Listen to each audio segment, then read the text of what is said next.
जैसे ही फकीना एक चाय की दुकान में चाय पीने के लिए जाती है तभी दो गांडू छेड़ने आ जाते हैं। फकीना पहले तो उन्हें इग्नोर करती है, लेकिन जब वह लोग अपनी हद पार कर देते हैं तब फकीना उन पर हमला कर देती है और उन्हें मार मार कर उनके अंडे फोड़ देती है। इसके बाद दोनों गांडू यहाँ से भाग जाते हैं। ये दोनों अपने बॉस के पास आते हैं। इन दोनों के झड़े हुए चेहरे को देखकर उनका बॉस उनसे गुस्से में ये पूछता है, क्यों बे दल्लो, किससे पीट कर आए हो? दोनों दल्ले सच बता देते हैं कि हम एक लड़की से पीट के आए हैं। यह सुनकर बॉस गुस्सा हो जाता है और वह अपने कुछ आदमियों को लेकर फकीना को मारने के लिए जाता है। रास्ते में उन्हें लीसू मिलती है। वो लोग लीसू से फकीना का पता पूछते हैं। लीसू इन लोगों से कहती है, मैं उसकी बड़ी बहन हूँ और उसने जो भी कुछ गलती की है मैं उसकी भरपाई कर दूंगी। बॉस पूछता है, तुम भरपाई कैसे करोगी? लीसू कहती है, मैं तुम्हारे गन्ने का सारा पानी निकाल दूंगी। लीसू की यह बात सुनकर सभी लोग एक लाइन में लग जाते हैं ताकि वो लोग लीसू के जिस्म के जलवे देख सके। इस पर लीसू इनसे कहती है, मैं तुम पांचों को अकेली नहीं संभाल सकती हूँ, इसलिए मैं अपनी सहेलियों को बुला लेती हूँ। जैसे ही लीसू की सहेलियां यहाँ आती हैं, यह पांचों लोग उन्हें देखकर बहुत खुश होते हैं। ये लोग एक एक लड़की को उठाकर कॉपचे में ले जाते हैं, लेकिन जब यह गांडू उन लड़कियों के साथ संबंध बना रहे होते हैं तभी वह लोग देखते हैं कि यह सारी लड़कियां भयानक मूर्तियों में बदल जाती हैं। यह देखकर सभी गांडुओं की गांडर फट जाती हैं और यहाँ से भाग जाते हैं। उन्हें यहाँ से भागता हुआ देखकर फकीना और उसकी बड़ी बहन बहुत खुश होती है। कुछ देर के बाद इनकी बड़ी बहन कामदेव के मंदिर में जाती है। यहाँ आकर वह कामदेव की पूजा करती है। जब वह यहाँ से पूजा करके बाहर जा रही थी तभी उसके पास एक झांटू आता है और वह उससे उसका नाम पूछता है, जिस पर वह कहती है वह झांटुओं को अपना नाम नहीं बताती है और वह यहाँ से मुड़कर अपने घर जाने लगती है। वह जंगल के रास्ते से होते हुए अपने घर जा रही थी तभी वह मंदिर वाला झांटू फिर से उसके सामने आ जाता है। झांटू उससे कहता है, मैं जानता हूँ तुम कौन हो और अगर तुम इंसान बनना चाहती हो तब तुम्हें अपने शरीर के हवस को अंदर दबाकर रखना होगा। साथ ही साथ वह यह भी कहता है, तुम तीनों बहनों पर बहुत बड़ी मुसीबत आने वाली है। लेकिन वह झांटू की बातों पर ज्यादा ध्यान ना देकर घर आकर वह अपनी बहनों को झांटू के बारे में बताती है। ये लोग एक दूसरे से बातें कर ही रहे होते हैं तभी इनकी पड़ोसन मिस वांग यहाँ आती है। वो यहाँ आते ही तीनों बहनों को गालियां देना शुरू कर देती है। असल में वह तीनों बहनों की खूबसूरती से बहुत जलती थी और उसे ऐसा लगता था जैसे ये तीनों बहनें उसके आदमी को अपनी खूबसूरती के जाल में फंसा लेंगी, जबकि ऐसा कुछ भी नहीं था। मिसेस वांग जब अपने घर में आती है तभी वह अपने पति से भी झगड़ा करती है और वह तीनों बहनों से अपने पति को दूर रहने के लिए कहती है। इधर हम लोग इन तीनों को देखते हैं। ये लोग अपने देवता के सामने बैठकर ध्यान कर रही होती है, लेकिन ध्यान करते हुए इनके दिमाग में मर्दों का ख्याल आने लगता है और ये लोग अपनी हवस मिटाने के बारे में सोचती हैं, जिसके कारण ये लोग ध्यान नहीं लगा पाती है।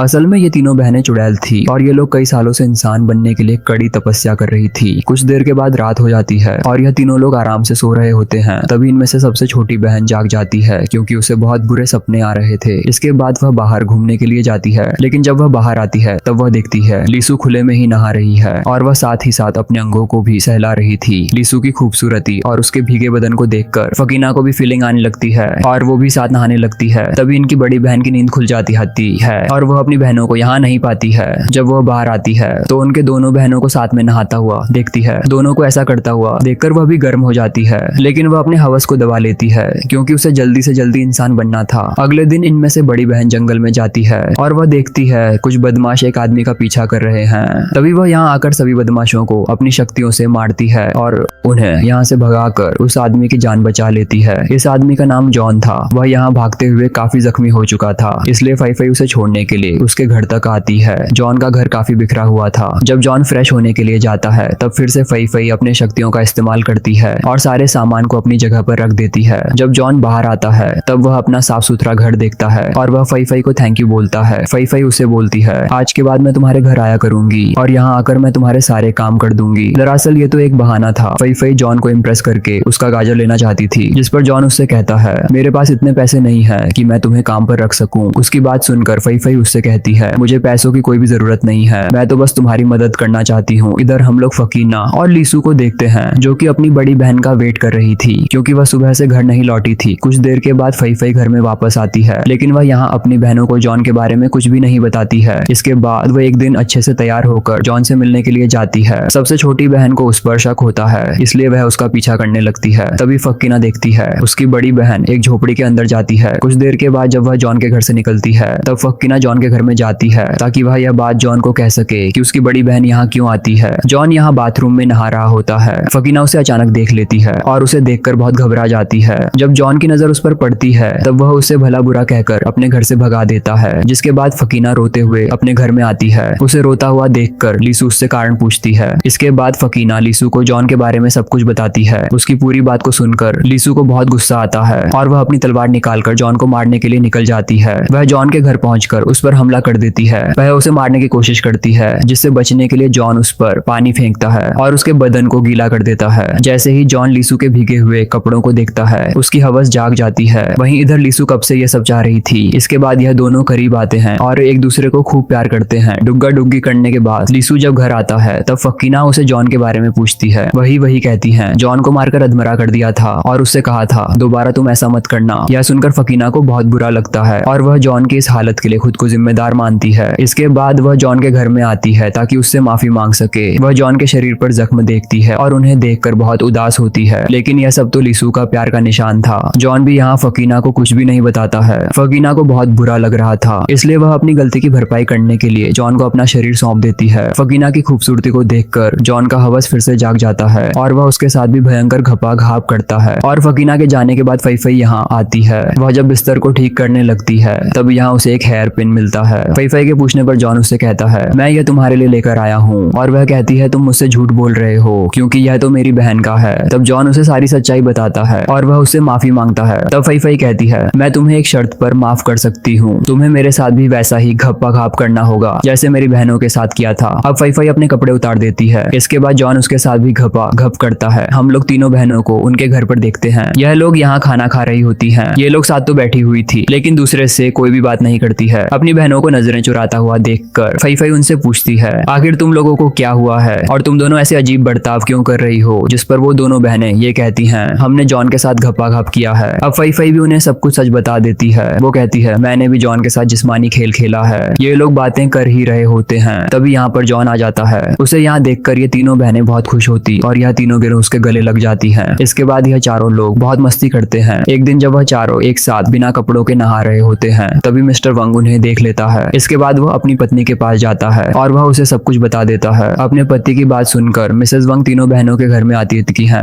और वह जॉन के बारे में पूछती हैं, जिस पर फई फई कहती है, वह हमारा मेहमान है जो कि कुछ दिन हमारे साथ रहने के लिए आया है। यह सुनकर मिसेस वंग उन्हें धमकी देती है कि मैं तुम्हारी गंदी हरकतों के बारे में पूरे गांव को बता दूंगी। यह तीनों बहनें उसकी धमकी से काफी घबरा जाती हैं। इसके बाद वो लोग जॉन के पास जाकर उसे अपने घर जाने के लिए कहती है। जॉन उनकी बात मान लेता है, लेकिन यहाँ से जाने से पहले वह उनके साथ बैठकर कुछ खाना चाहता है। अब वह चारों लोग बैठकर फल खा रहे थे, जिनके बीज मिसेस वंग के मुंह से निकल रहे थे। असल में जॉन कोई आम इंसान नहीं था, बल्कि इन तीनों बहनों की तरह वह भी कई शक्तियों का मालिक था। कुछ दिनों के बाद जॉन अपने घर में बैठा हुआ था क्योंकि उसकी तबीयत ठीक नहीं थी। वह देखने में काफी बूढ़ा लग रहा था। इसके बाद वह अपनी शक्तियों का इस्तेमाल करके एक लड़की को अपने वश में कर लेता है। उधर हम लोग तीनों बहनों को देखते हैं कि इनके शरीर में अचानक बाल उग आए थे। फई फई को लगता है जैसे यह सब जॉन के साथ सोने की वजह से हो रहा है। यह तीनों बहनें बहुत घबरा रही थी क्योंकि वो लोग ऐसे में इंसान नहीं बन सकते थे। कुछ देर के बाद तीनों बहनें जॉन से बात करने के लिए उसके घर में जाती हैं, लेकिन जॉन इस समय बाथरूम में होता है और अंदर से अजीब सी आवाजें आ रही थी। जब तीनों बहनें बाथरूम में देखती हैं, तब सामने का सीन देखकर ये तीनों बहुत डर जाती हैं और उनकी आंखें खुली की खुली रह जाती हैं कि जॉन एक भयानक शैतान में बदल चुका था और वह उस लड़की को जिंदा खा रहा था जिसे उसने अपने वश में किया था। जॉन का भयानक रूप देखकर फई फई उस मंदिर वाले झांटू के पास जाती है और वह उससे मदद मांगती है। झांटू उससे कहता है, मैंने तो तुम्हें पहले ही कहा था कि तुम्हें कि अपने हवस को दबा कर रखना है, लेकिन तुम ऐसा नहीं कर पाई। जब फई फई उसे